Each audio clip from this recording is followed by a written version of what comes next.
like people say with time, it gets easier. No, I don't know if time is what makes it easier. It's just that we learn to live with it. So I always explain like grief is like a rock that we carry in our pocket. Mm-hmm.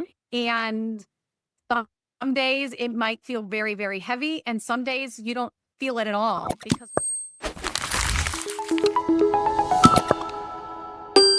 Welcome back to the Rocking Midlife Podcast. And I have what I truly believe is going to be a life-changing guest today. I have Stacey Johnson calling in all the way from Ohio. So hi, Stacey. hi. Hi there. Look, everyone listening in, if you haven't sat through all the episodes before, you need to sit through this one because Stacey is going to be sharing a very vulnerable stage of her life and how she's managed to grow out of that, and that is being widowed. So we're going to be talking about tired of feeling tired, but that's kind of like the foundation to this whole story. So let me tell you a little bit about Stacey, and then we're just going to dive on in. So Stacey Johnson is a woman's empowerment coach. She's a resilience mentor, and she is the founder of Anchor Resilience, an Illumination Journey, which is a 12-week group coaching program. And in that program, she helps high-achieving, selfless women, especially those navigating the weight of grief and life-altering transitions. And she helps them break free from overthinking, regulate their emotions and nervous system so they can be productive in their personal and professional lives. Now, Stacey, I'm so thrilled to have you here, and I'm just going to hand it over to you. How did you get to be teaching this, and what are the circumstances that changed your life and led you down this path? All right. Well, thanks, Kat, for having me. I really am excited about being here.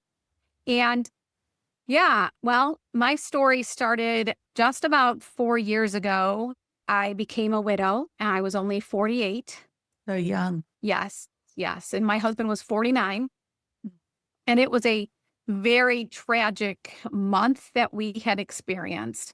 It was about 3.5 weeks of this horrible life-changing event.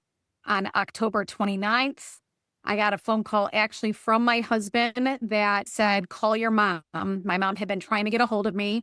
Mm-hmm. I worked in a school at the time and we weren't allowed to have our cell phones on us. So my mom kept calling my cell phone. But my husband knew, and so then she called him and was like, I can't get a hold of Stacey. I can't get a hold of Stacey. And he knew he needed to call my office. And so I was called on my radio, and he said, you need to call your mom. I think something's happened to Dave, which was my stepfather. Oh, So I called my mom, and she had said he did not wake up. I couldn't get him to wake up this morning. So, and at the time, she did not tell me that he had passed, but she told me what hospital they were at. mm-hmm. So I got in the car and I drove. And so, yes, my stepfather had passed. Oh, gosh. A week later, my mom had to have a heart procedure.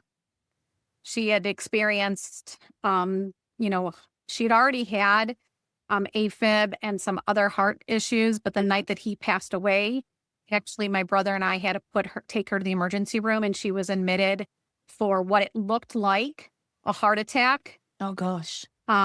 But she had what they call the widow, like basically she was experiencing what it looked like to be a heart attack, but just her nervous system had been, put her into that because of her emotions that she had experienced that day, the shock.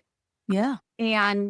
But then they did some tests and they did realize that she needed to have a stent put in. So a week after his passing, so the day after his funeral service, she went in to have this stent. And that was the day that my husband was diagnosed with COVID.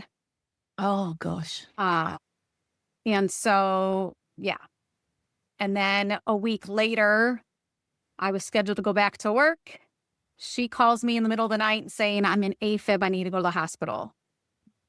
I say, okay, go take her, spend several hours in the ER, not getting any sleep, then come home. And I don't like the way my husband is is reacting. He's not getting any better from the COVID symptoms. The COVID symptoms seem to be getting worse. So I decided to take him to the emergency room, spend another night in the emergency room. And so at this point, I had not slept in over 24 hours, between the two of them. And unfortunately, he was admitted for double COVID pneumonia. And a week and a half later, he had passed. Oh, my goodness. That's just, yes. I'm so sorry. Thank you. It was a lot. It was a lot. I really don't feel like I grieved my stepfather because I had to go into the grieving of my husband, and we had 2 kids. And so shortly after he passed, I worked at a school, so he had passed the day before United States' Thanksgiving. Right. And so then our Christmas was happening a couple weeks later. Oh, goodness. So yeah, I was able to just take off since I worked for a school and we would be closed. We were closed for Thanksgiving break, and then we would be closed again for the Christmas holiday. So my boss allowed me to stay off until the new year. And so I was able to use that time to get things organized. And that's what I did. I got myself I just did. I kept myself busy with doing everything and not even recognizing my own emotions. And so shortly after I went back to work, I realized that I was ignoring my own emotions and I needed to do some work about that. And I am a trained therapist. I've been a therapist in Ohio for 25 years. Right. So I knew I was knowledgeable on everything that was happening. And so I doubled down on things that I knew. I attended some podcasts on grief. I attended a small workshop, and they were all repeating the things that I really knew. So I just doubled down and started working on these things. And, 6 months later, my daughter was like, "Mom, thanks.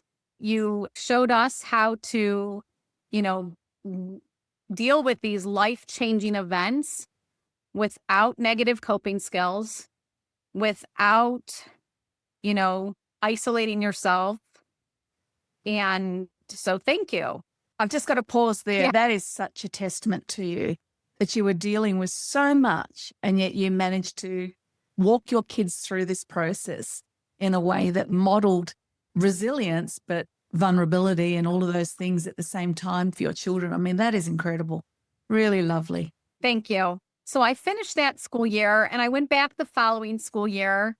And it was during that school year that I realized that, I was more resilient than I ever imagined. And that's when I decided that I did not want to work in a school anymore. I wanted to help other women, manage these life-altering events, and become more resilient. I felt like I was like, if I can get through this, then I can help other women get through these kind of things. Yeah. And life-altering events doesn't have to be, a death of a spouse. God forbid, I don't know what I would do if I don't know if I could be as resilient if I lost one of my kids at a young age, but I know that it happens. And so any kind of major losses could be a life-altering event. Divorce, losing jobs. Anything can be life-altering events. And so I haven't really narrowed down to say it just has to be a loss of a spouse, but these, wanting to help women get through these life-altering events with managing their emotions and nervous regulation. And for sure, overthinking. I know I spent the first couple months overthinking, and it wouldn't impact my sleep as much, but I definitely would wake up and know that I had those thoughts throughout the night and I wouldn't feel as rested. So I knew my sleep was not quality sleep. Yes. Yeah. So that's when I also realized that my nervous system was probably dysregulated. And that's when I doubled down on my skills Yeah. so that I could be more rested and stop that overthinking. I mean, the reality is women are already going through so many hormonal changes. So sleep and all those things are already being affected, particularly in those midlife years. But yeah, you throw in big Right. life events like you're saying, and I can imagine that it's just such a mix for the body. And yeah, like we're talking separations, like you said, divorces, widowhood. I mean, all of us at some point are facing the loss of our parents. And for many of us, it's during that season Right. as well. So there's so much going on. So you're talking about the effect on the body. So what are some of the effects that women might realize, well, might actually probably not realize that they're just putting up with, but they don't realize that they're things that actually could be connected to these situations? What are some of the symptoms, if that's the right word, that they might be experiencing? Yeah. Well, for sure, being tired, you could be telling yourself, I'm going to bed at a decent hour and I know I'm getting 8 hours of sleep, but your body, you're still waking up and feeling tired. That most likely is, your nervous system is not regulated. We can have the increased heartbeats, the shallow breaths, lack of concentration. There's also the brain fog, like that, like I just can't remember as well. And I remember even before my husband passed, I was an overthinker before that. Yep. And I've really had to change that. But I was worried that even before he passed that I had Alzheimer's because I couldn't remember. Now that I've regulated my nervous system, those kind of things don't happen to me. Nice. I'm able to concentrate and I'm able to focus, so much better. And remembering is not an issue. We can have just that disconnected feeling or like that numbness, like we just can't name our emotions. There's a lot of symptoms that can be our nervous system dysregulated. Sore muscles. Sore muscles too. Okay, that's interesting. So more physiological things too. Wow. So what's the first step? Like, okay, so a woman's gone through something huge. There's grief and distress and lack of sleep and all the things that go with that.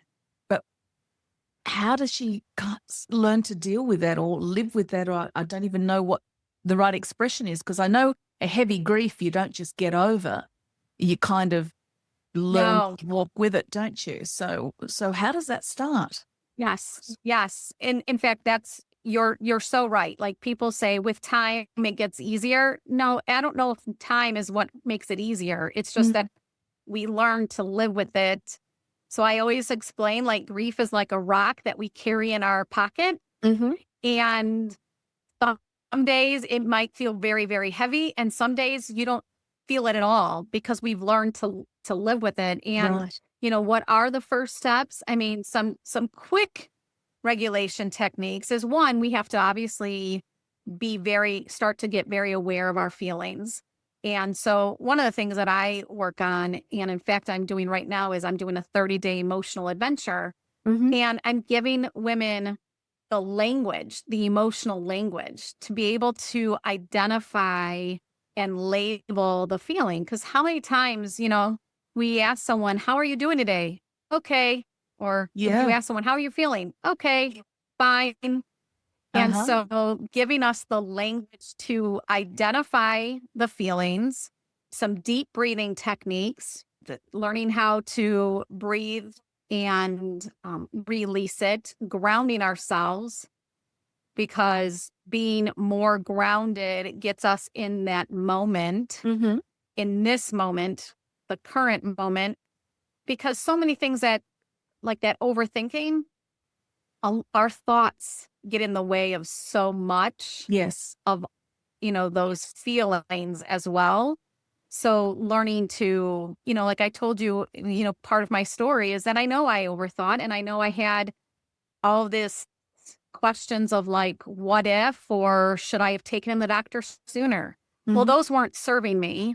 Yeah. That kept me stuck in that kind of grief, you know, and it wasn't serving me. So changing my thought patterns, learning how to change the thought patterns and focusing more on what can I do this moment. And so grounding ourselves and getting ourselves in this current moment allows us to focus more on what am I doing this moment instead of looking at the past or the future stuff. How do you actually recognize that you're stuck doing that type of behavior before you can then implement your deep breathing and the things you need to do to help you then move forward? Is there something that you teach women to be able to recognize these things in themselves?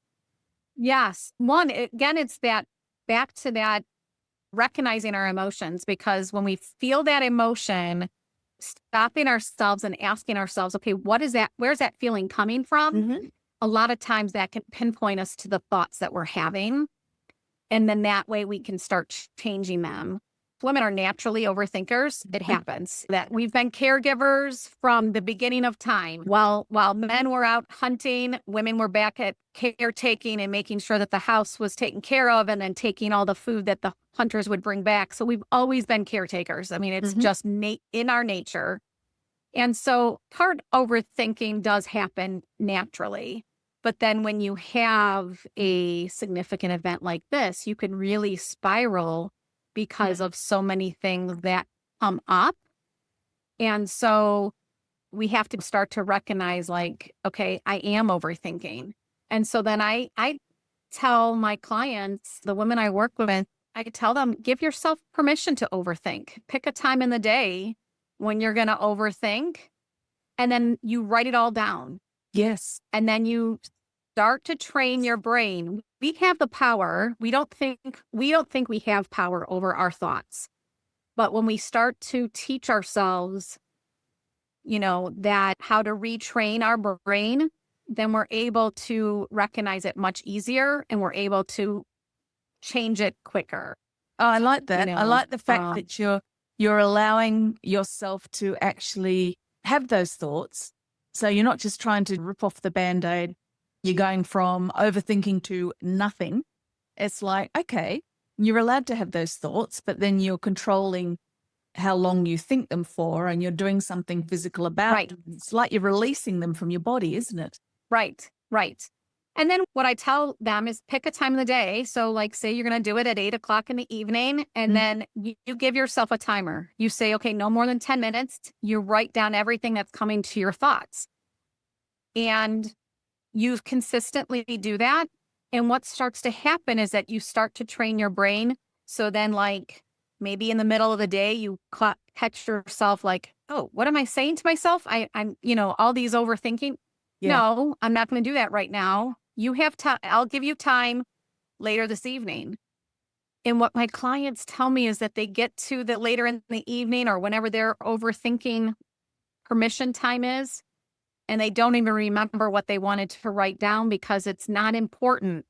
We start to realize that a lot of our thoughts are not something that is important at that moment. We start to train our brain that a lot of our overthinking thoughts come from our past or that future conversations that we have with ourselves. And that's what I started to do too. After my husband passed away, I kept thinking, okay, well, what happens? What if something happens to me? What if something happens to me? Like, when are we going to happen with my girls? Yeah. So I looked at what part of, like, I can't predict. Obviously, we know I went through it myself. I don't know our future. I don't know when my time is over. But what I could control was what my kids would need from me. And I made sure, I made sure that my assets were put into place. I made sure that, everything, that I could control was done. And that took care of that what if. The part that I could control. That's actually a really, really good point. Like, if there are practical things you can do to stop the overthinking, because often you're focusing on things that are not being tended to. And I think that's a really, really wise idea, what you said. That's one way of getting rid of that, because you're actually dealing with what the issue is. What are some of the other physiological responses of the body to grief or some life-changing situation? Yeah, definitely the sleep. GI issues, stomach. Some Right. people find that they just are having stomach aches, or, some people overeat, some people undereat. Headaches. Headaches are a huge physiological piece when we're having emotions. Heart changes, the rapid heartbeats. Some people have even told me about losing hair. Hair will just start to thin. So they start seeing like clumps of hair when they're washing their hair or brushing it. If you think about our nervous system is throughout our whole body. And so it's all our muscles. And if someone has a trigger spot, like I'll give you an example. My daughter had an injury, and that was her trigger spot. So after her dad passed, that area of her body was even more sore. My Right. other daughter went into a migraine cycle and has been dealing with migraines ever since. And we didn't really pinpoint it, but the doctor was like, well, of course, it was the trauma that kind of put her into this migraine cycle. Wow. So We don't even think of that. We know that kids or teens are affected, but we've never really talked about the physiological effects of grief on them as well. We'll know a little bit about emotional things. Obviously, they've lost a parent, they've lost a grandparent, but migraines and all of those things and physical pain in the body, that's fascinating. Is there a lot of research, a lot of Yeah. work done about those subjects? That's a good question, because I know that we're doing more and more, but there is definitely trauma that is connected to the nervous system being dysregulated. There is some research on that. And when we first started talking about trauma, we thought that it was our war victims, our military veterans victims of sexual abuse. Yeah. But we just started doing more and more connection. Things that happen to us are trauma as well.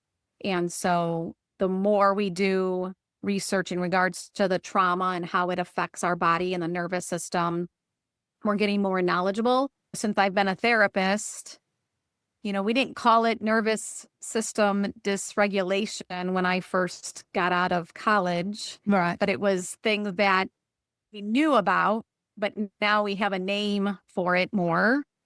And that's what that's part of what I feel like as my specialty, is how to get it back into regulation. Right. Now, I noticed too when I was looking through your notes, you also deal with burnout. So you can have that same emotional fatigue and dysregulation from burnout, which can be related to all sorts of things too, but I'm presuming doesn't have to be a one-off traumatic event, but can be an ongoing thing. Now, I'm fascinated to hear your thoughts around burnout, because I was diagnosed with burnout and clinical depression when I was 33. And that's when I was working around the clock and with toddlers and literally burned myself out completely. And there wasn't that much known about it at the time. So it was a real definite fight on my behalf to get back to normality again. How do you find that presenting? Do you see burnout happening much with midlife women? Yes, I do. And again, I think it happens a lot depending on their career. That inner critic shows up a lot. And if we are working women, even in the home, working women, we're always wanting to do more. And so I see burnout, but then also I see so many midlife women being the sandwich generation. Yes. Where we are taking care of aging parents, and then we also have children that we're taking care of. So we're sandwiched between these two generations. We're just always going. Yes. And it's that lack of self-care that I think is causing this burnout. And so, yes, I spend some time giving women a self-care plan, helping them create a self-care plan that they can utilize every day and any time of the day, because self-care is not necessarily planning, for massages. It is about what can I do for myself each day. Each day. A lot of the self-care that we see talked about online is like, book a spa day, go get your nails done, but it doesn't need to be an event like that, does it? Or involving money like that. There are things that you can do right now. So again, for burnout, I asked for grief and trauma, what are the physiological and psychological symptoms of that? Like if we've got a woman listening in who's going, okay, look, I really feel for you, but I haven't had any major traumatic instances, but I've still got that same bone wearing tiredness and fatigue that you're mentioning. What are some of the other symptoms of burnout? It can be actually very similar to a woman that has experienced grief, because one thing that we have to remember is that, one, it's that emotions, burnout is definitely connected to, one, ignoring or not identifying the feelings that we're feeling at that moment. We tend to keep stuffing them. So a burnout look is, maybe experiencing stress, could be experiencing loss of just her own identity, especially if we're a sandwich generation and we're taking care of parents and children. We've lost our own identity. There are so many emotions that we're not identifying. And so then that lack of not identifying our emotions is leading to this nervous system dysregulation. And so that burnout, those physiological symptoms could still be very similar. The muscles, especially in our neck and our upper back, that heavy chest feeling like a brick or an elephant is sitting on your chest and you just can't catch your breath the right way. Obviously, sleepless nights, so either not being able to fall asleep or falling asleep, but then waking up often, or then still just waking up tired, even though you fell asleep. That is the one sign that if someone tells me, well, I go to sleep, but I'm still tired in the morning, then I start to look at what do we have going on that burnout? Yes. I remember back then for me, it was definitely that constant weariness, lack of sleep. And for me, it was migraines. I suddenly developed a headache that just wouldn't go and racing heart. So I ended up in hospital being checked for my heart and these headaches. And it ended up coming back to burnout and clinical depression, whereas I went in there thinking there was a physiological thing happening here. A lot of times, again, busy women that we are, we think, it's just a headache. Yeah. I'll be okay. Or I'm not sleeping well. It's okay. We push off our physiological symptoms a lot of times. Yeah. And then we've ignored it. And then we keep stuffing our emotions that we're having. But pretty much any physiological symptom that I listed for the grief can also be for this burnout. Wow. If you're experiencing physiological pain or symptoms and it doesn't go away and you decide to go to a doctor for it and they don't have an answer, then most likely it is connected to a dysregulated nervous system. And there's obviously so many things that can go into a dysregulated nervous system. And a lot of times, like I said, I do the emotional work with it, because there's a lot of that thought process that goes along with our emotions that all need to be shifted and changed. What you just said, I think it should be a light bulb moment for all women listening, because I don't know how many times I've heard girlfriends or myself, people say, I went to the doctor, I've got all these symptoms, but they just don't know what's going on. Like typical doctors, they're clueless, so on, so on. But what you just said, that's something we should all be taking away. So in other words, don't stop looking because the doctor can't find anything physically wrong. Then's the time to go deep into the emotions and the thoughts and the other side. And I think that's a little golden moment, a little nugget there right away that we should all be taking notice of. So as we sort of start to wrap up, what are some of the key takeaways that you would like to leave with our listeners? So they're generally women in midlife who, like you said, many of them are the sandwich generation. They're certainly juggling relationships and work and finances and general stress of living and all of these things. What are some of the things that maybe they should look out for? And what are some of the steps that they could take to be proactive about protecting their emotions?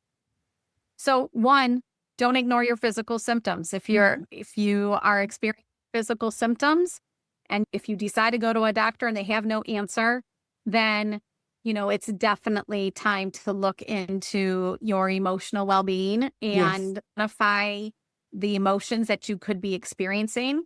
And then that self-care piece, there's so much that part of the self-care that can also regulate your nervous system. Putting deep breathing practices in place.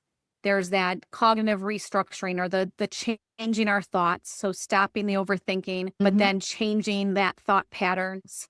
And we didn't even dive into that inner critic because I see so many women, especially when they're busy with life stressors, family, finances. There's so many inner critic voices that come up, like I'm not good enough. So changing those thoughts, challenging them, and then changing them.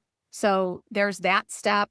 Like I said, there's the emotional regulation, which is first identifying or being aware of our emotions and then not being afraid of our emotions, because so many times we think that we can't show people those big emotions like grief or anger. And so not being afraid of our emotions, but learning to sit with them and being able to identify the sensations that they're causing in our body. Then that can lead to us thinking about like, what are some of the thoughts that are triggering these emotions?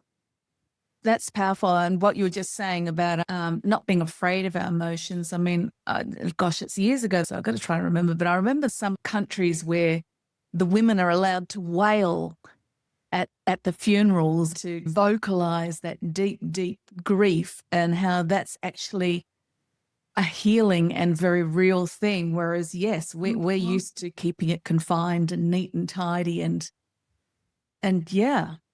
Have you heard about that? I have not, but I actually did read an article about that. I don't remember what country it is, that it is one of their customs but I know here in the States, at least for the people I've talked to, there's this need to apologize if we find ourselves crying. Okay, so where can people find you? They can find me on my website, which is www.staceyjohnsoncoaching. I'm on Instagram, LinkedIn, and Facebook at Stacey Johnson. Fantastic. We'll have all those links below, I should add. So no matter what platform you are listening in or watching us on, you'll be able to find Stacey's links. Is there anything in particular that you'd like to point people towards? I am on YouTube as well, and I've done a few trainings on nervous system regulation. I've also have free links to some guides that I've produced. Fantastic. I recently completed a one on loss, and it's not just loss of a loved one. It can be loss of your identity, loss of your financial security. So I just completed a guidebook on that provides meditation and journaling prompts. Oh, that sounds really helpful. So, yeah. Okay, folks, so you heard it there, and the links are below. Make sure you go over and watch some of Stacey's videos and learn more about how you can regulate your emotional system and your body and be better resilient and able to keep growing and living life despite going through trauma or severe grief. And let's face it, at some point, all of us are going to face something like that. So it's just such a powerful resource that Stacey has created there for us. So thank you so much, Stacey. You're a very brave lady. Thank you. Yeah, really appreciate it, because there's not enough people talking about grief and about the reality of loss and trauma. Yet, like I just said, it's something that all of us are going to face throughout our lives. Okay, folks, please make sure you go check out Stacey's resources. Make sure that you leave a review, like this episode, but even more importantly, share it out to the other people in your lives who you know that it will really encourage and help them as they're dealing with trauma and loss in their lives too. Otherwise, we will see you next week on the Rocking Midlife Podcast.